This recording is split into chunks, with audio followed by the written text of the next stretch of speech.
Welcome to Round the County. I'm Ken Van Zandt. On our second program back in October of 2004, we first sat down with the Polonia brothers, Mark and John, two local film producers who have been using Tioga County as their backdrop for a numerous amount of features. I had previously had a couple of occasions to work with Mark and John, and although my characters were short-lived, it was always an enjoyable experience. This past summer, however, I was fortunate enough to be involved in what was probably one of their biggest projects to date. And despite some of its initial setbacks and hurdles that Mark and John faced, they pushed forward and brought together an exceptional group of people, and achieved some very impressive looking results.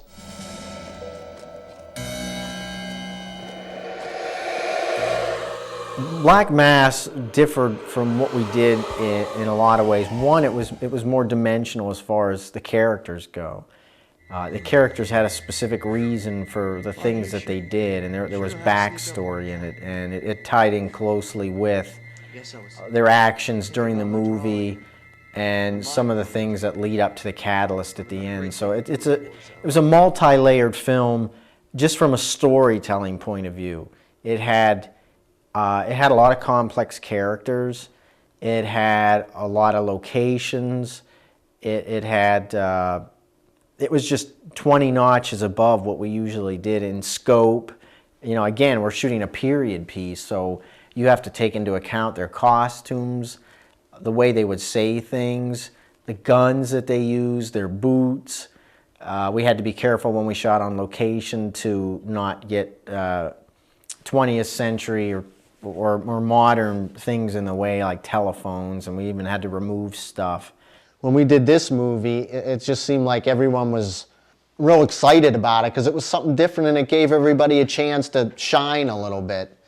The material was a lot more in-depth.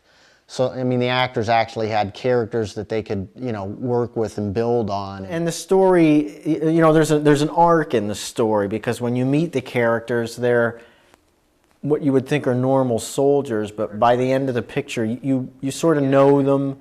You know where they came from, and in some cases, the characters have changed. They've grown and evolved in that hour-and-a-half time span, which is kind of interesting when you look at the different aspects of each person.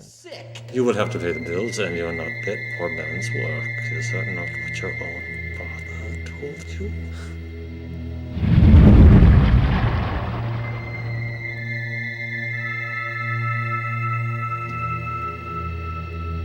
Daddy?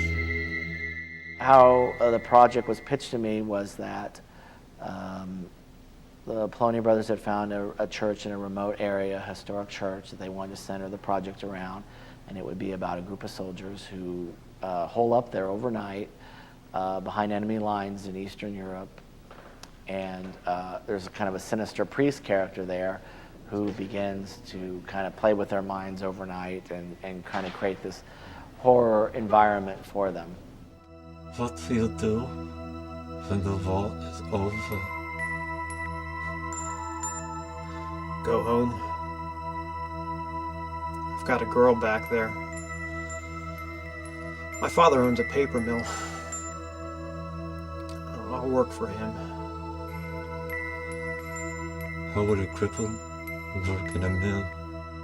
The basic crux of the story is about, I guess, redemption is the word for it. I mean, at its core, it's a monster story. But like an onion, you can peel it apart, and there's all kinds of other things, because all the characters have something that they need to overcome and that they need to conquer, and it deals with a lot of those issues.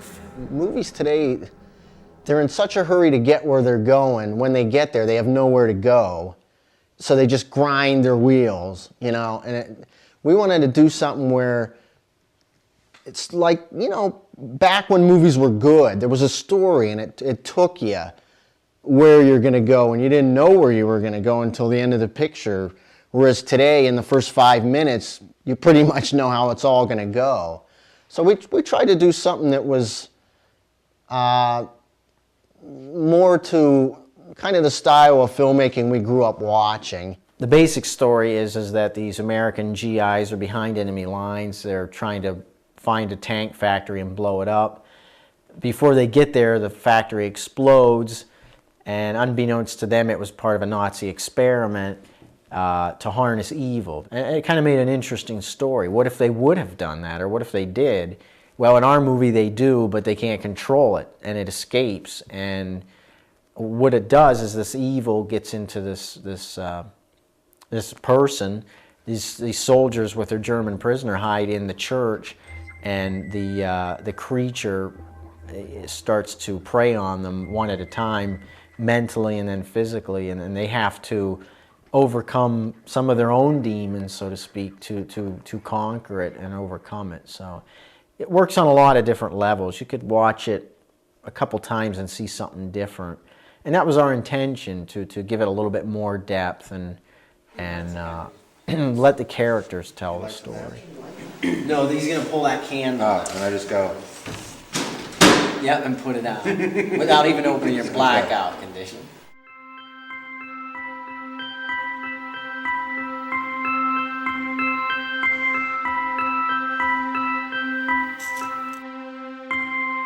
Blackout conditions.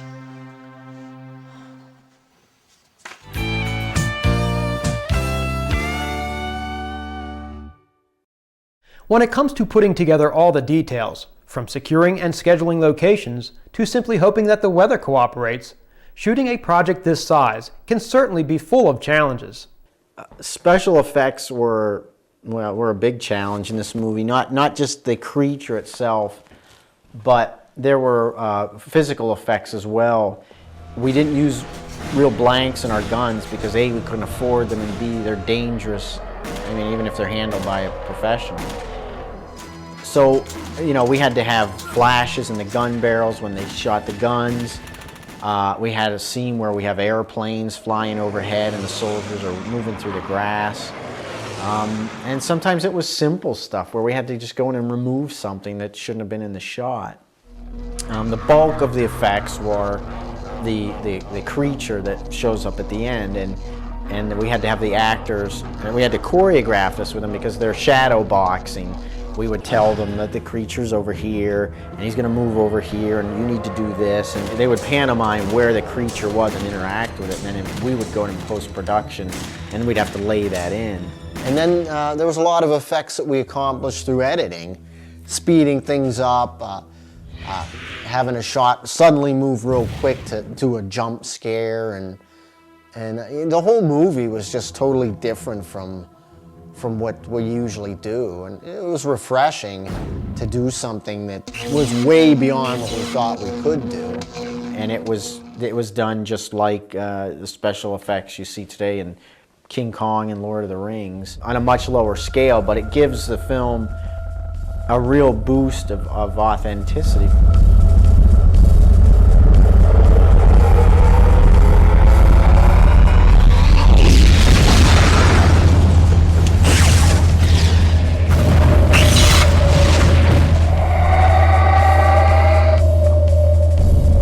Shot in a thicket of woods outside of my parents' house, which looks like a German forest. In fact, a friend of mine, his family is from Europe, and they visited the area, and he remarked at how much the forests here look like European woods, and it had the tall trees and the ferns, and it just really, it didn't look like a Pennsylvania forest, so that added a lot to it. And then nearby we filmed in a blown out gravel pit, which was the center location for the destroyed tank factory, and then the church. So the locations were all within 20 miles of one another. So we had to schedule the shoot around the location. So we'd go to one location and shoot everything there, even if it takes place 40 minutes apart in the film.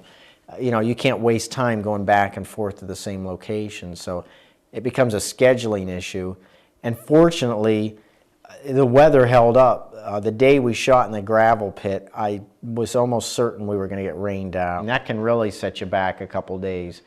I mean, obviously we had a backup plan, but we were able to, because of the existing locations and the very few locations we used, we were able to maximize our shooting time and get everything done. We actually finished ahead of schedule. So we planned 7 days and we shot for 5. How did it come about that you were able to get such a great location like the church? Well, we were looking at a couple churches, and I called my future brother-in-law, John Pagano, and asked him if maybe he knew of someone. And he said, well, why don't you call the father in Gelton? He said, there's an old church up there that they don't even use. And I called him, and we set up a meeting to go see him and see the church. And as soon as we walked in that front door, we knew that that was our location. I mean, it had everything in it. We didn't have to dress it. We didn't have to do anything to it.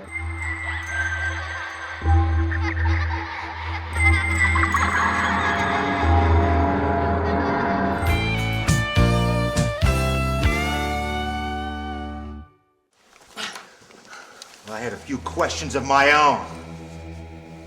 Wondered if you ever heard of a place called Utah Beach. You ever hear of a place called Utah Beach? A friend of mine named Joe caught a bullet there. I played a man who's haunted, actually, by an action that he took, and it lived with him. I think that he was a good guy, but he was haunted. He was somewhat heroic, but at the time and the era that he was living in, his decisions were not exactly moral. So he had to live with that and overcome his own frailty. Griff, just leave it alone. Leave it alone? I ain't never leaving nothing alone, kid! Now ain't this a photo for Stars and Stripes? What do we need a Jerry for when we got you two chatterheads doing the job for him? For us, it was a large cast because typically a lot of our films have big casts, but they may be in scenes by themselves. And this was not the first time, but I mean, the best example of bringing talented people together and everyone coming together with the same vision and focus, and each one of them taking the character and making it their own and bringing something to the table that we probably would not have thought of had we not cast that person.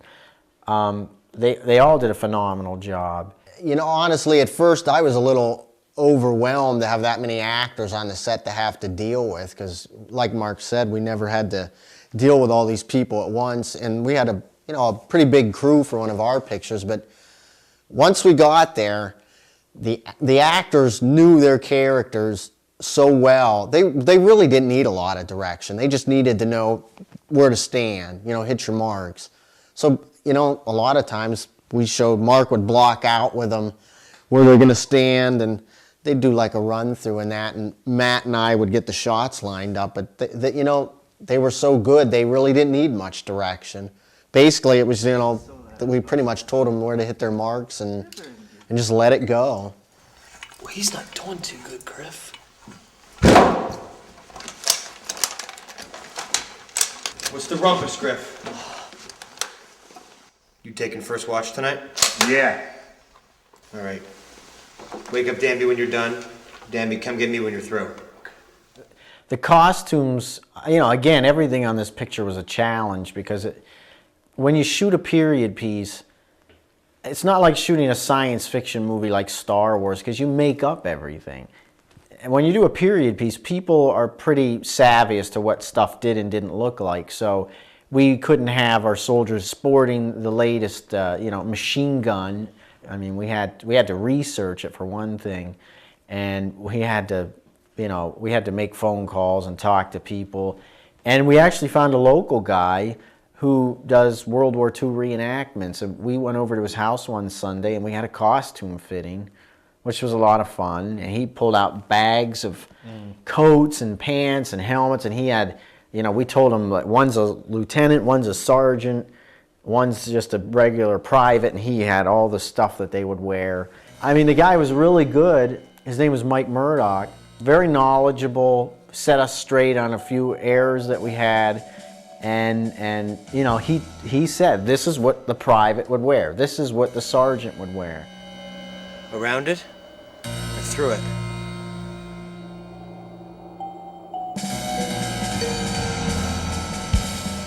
Straight through it. Knock on wood, boys.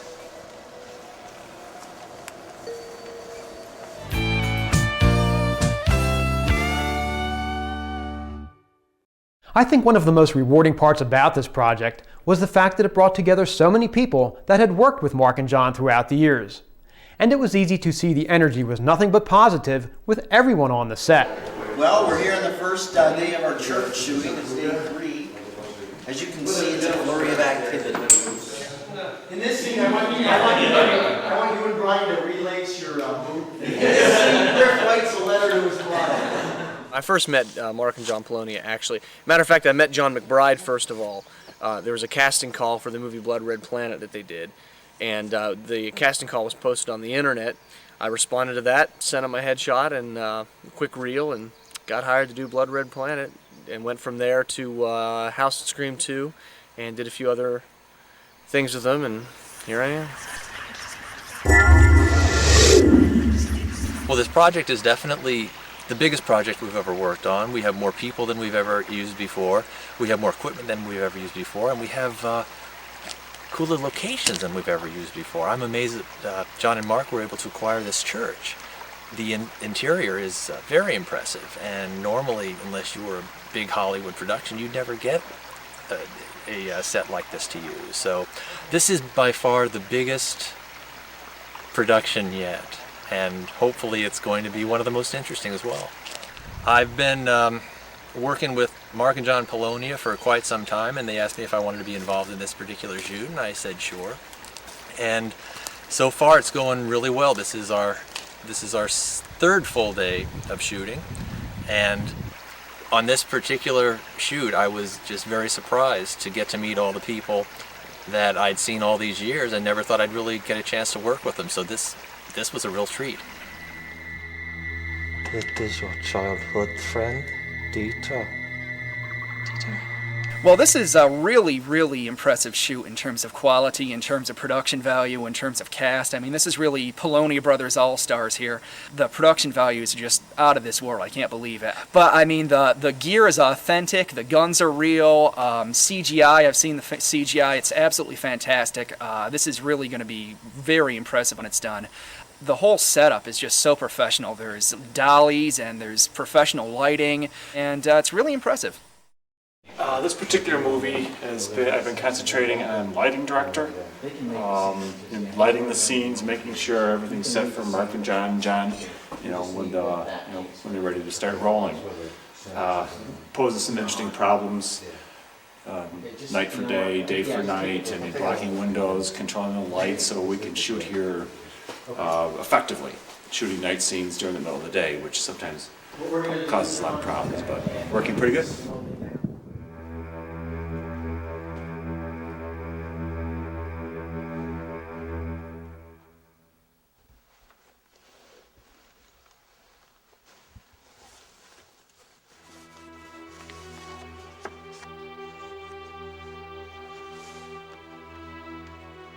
Hi, Betty. DeLu says that one's a real wild dog, but he ain't. A wild dog you can point somewheres. He's more like a fire. And once you start it, it can blow right back at you. It seems like with every project, they're getting more and more ambitious, a little more daring, more experimental. We're getting bigger crews, more equipment, better locations. I mean, fortunately we're going in the right direction. Things are getting better and bigger instead of them losing interest or something and getting lazier as it goes on. We're getting more interest in trying to make things better and better with every film.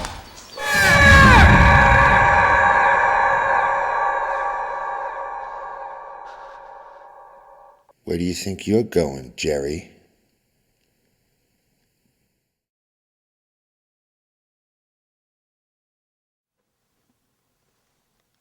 What'd you do to my little buddy? It's like a family. Everybody has come together and works together really well, and it's just a really great fun environment for everybody. So, and everybody wants to help out as much as they can. There's no egos or no one thinks they're some big shot. So everybody pitches in and to try to make it the best it can be.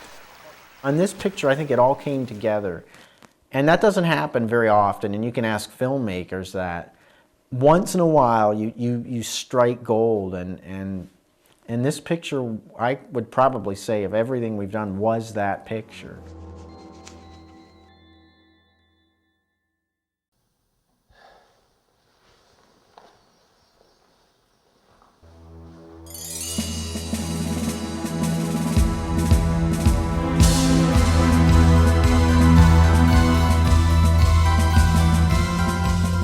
From the magic of filmmaking to the art of distributing, this project is now in the process of being marketed under the title of The Da Vinci Curse and should soon be available on DVD. But one thing is certain to everyone who was involved.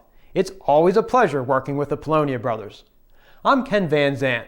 Thanks for joining us, and until the next time, we'll be seeing you round the county.